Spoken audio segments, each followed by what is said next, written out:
When most Americans living outside the Pacific Northwest think about Washington State, they envision beautiful emerald mountains, vast oceanfront, and the beautiful Seattle skyline.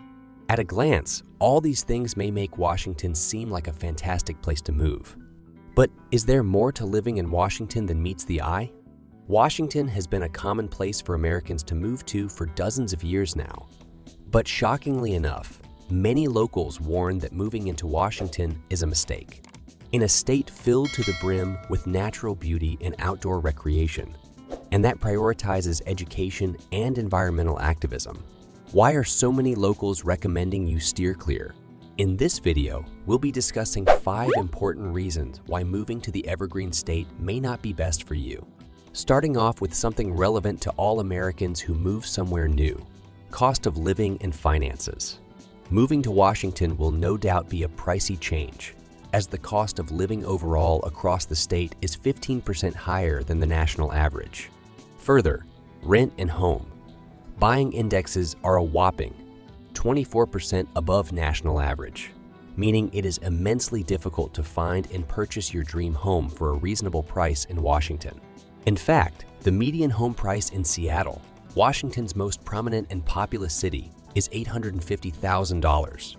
With home prices soaring so high and rent prices that match that trend, the high cost of living for workers making the $15.74 statewide minimum wage causes the quality of living in Washington to be quite low for a majority of the people in the state.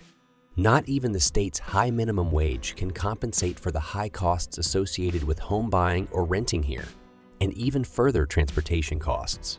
Food costs, goods, services costs, and healthcare costs are all at least 10% or higher than the national averages.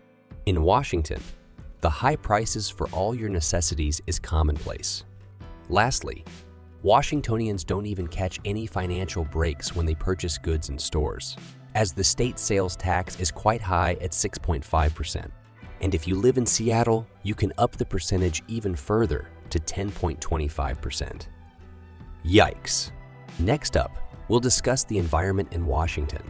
Because outdoor recreation opportunities are plentiful, and the natural beauty across Washington is impressive and inspiring, the state certainly attracts a high amount of eco-minded residents and tourists alike. Despite being so environmentally focused, the state consistently experiences wildfires and other natural disasters fueled by environmental degradation and neglect. Wildfires have become incredibly common in Washington, especially in the slightly drier eastern portions of the state, and have caused high levels of damage on the natural environment, as well as on communities and towns across the state. In recent years, as global temperatures continue to rise, wildfires have obliterated Washington forests and mountainsides every single dry summer, further causing temperatures to rise and air quality conditions to be unbearable. As fire ravages the state, entire ecosystems and natural areas are obliterated, forcing native plant and animal populations to flee or be completely destroyed by the damage, and thus changing the fragile environmental state of the region. Furthermore, Seattle, Tacoma, and many of the urbanites living on the coastal side have to worry about potential earthquakes, with many in the state noting that they are soon due for a massive geological quake. And for those living right near the coast, tsunami threats have been rising as well, making it so there's environmental storm factors to consider no matter what landscape you live in Washington. Next up, we'll move away from the outdoor environment and discuss Washington's interesting political environment. Similar to many states that contain one massive metropolitan area, the more urbanized west area of Seattle is predominantly liberal and Democrat-leaning, while the eastern and more rural area of the state is predominantly red voting. Therefore, living in Washington is politically more like a tale of two states rather than one coherent place. Because, though, that the population of the Seattle and Tacoma area is higher than that of eastern Washington, the state often winds up voting blue in national political elections. This ideological split can cause turmoil between the regions in the state, and also means that life in some areas of Washington is quite inconsistent with how life is lived in other areas.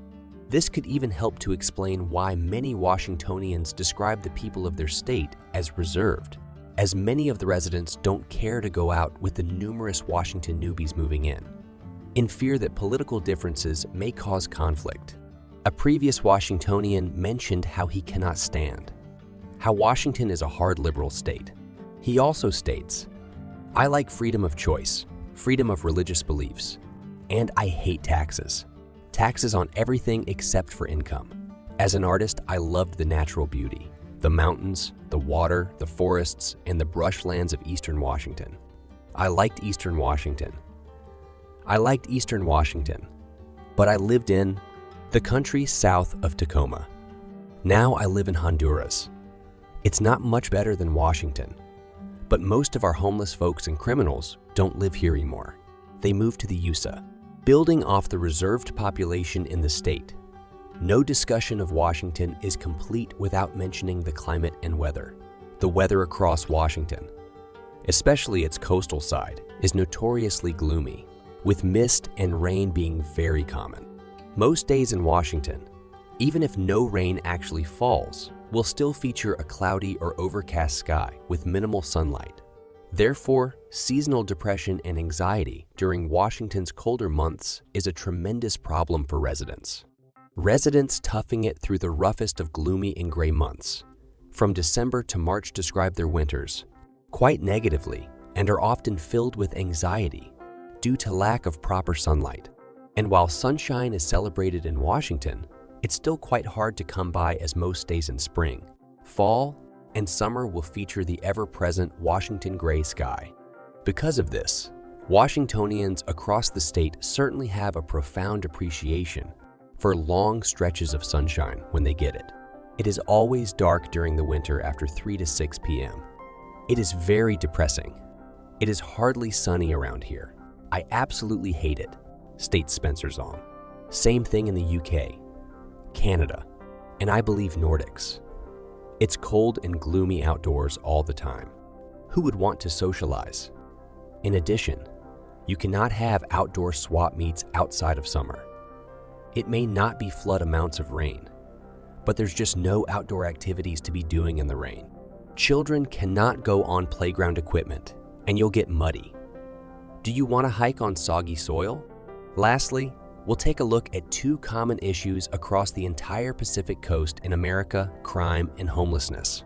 Beginning with homelessness, Washington ranks in the top 5 U.S. states for homelessness and has an estimated 293 homeless people for every 100,000 residents, or roughly 25,000 to 50,000 total.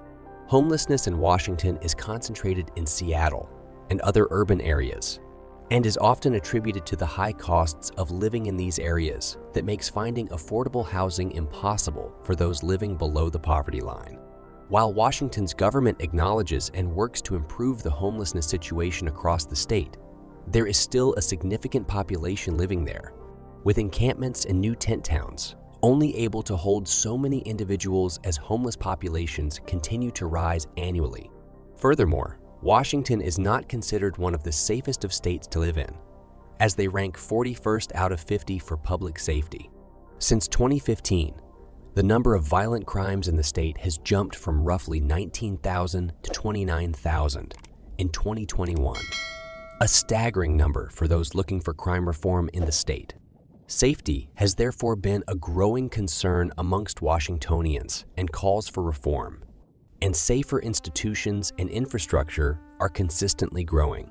While Washington may be beautiful and bold on the surface, there are plenty of details to consider if moving there seems like the right call for you. Take caution while you consider Washington.